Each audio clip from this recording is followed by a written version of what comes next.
Pretty much every week now at this point, we're greeted with a new story about a Donald Trump voter, Donald Trump supporter, that finally admits that their vote was wrong.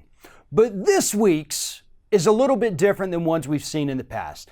The story of Letty Stegall is one that not most people in this country obviously know about. Letty Stegall was an undocumented immigrant here in the United States who was married to a U.S. citizen.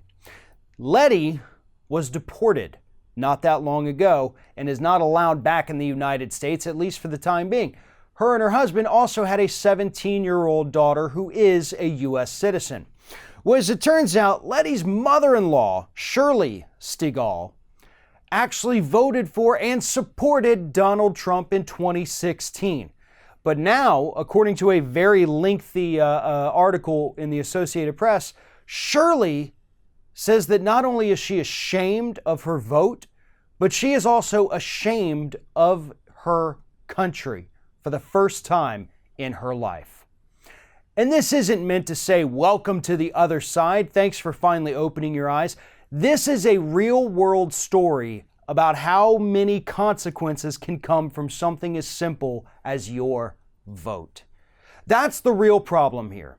The people who supported Donald Trump don't even understand how much they're screwing over themselves, screwing over their families, screwing over their friends and everyone else in their lives. Why?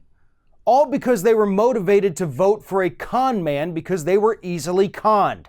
This woman, Shirley Stegall, saw firsthand what happens when you put a racist in the Oval Office as she watched her daughter-in-law, the mother of her granddaughter, get packed up and shipped to another country, possibly to never be seen again.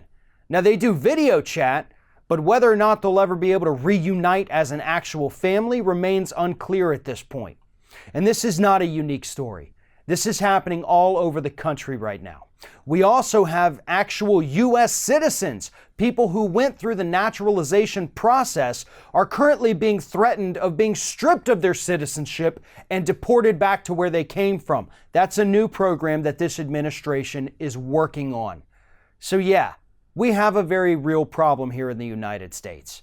And apparently the administration isn't just satisfied enough deporting undocumented immigrants, because now they're actually going after legal U.S. citizens. And every Trump voter in this country needs to understand that they are responsible for this.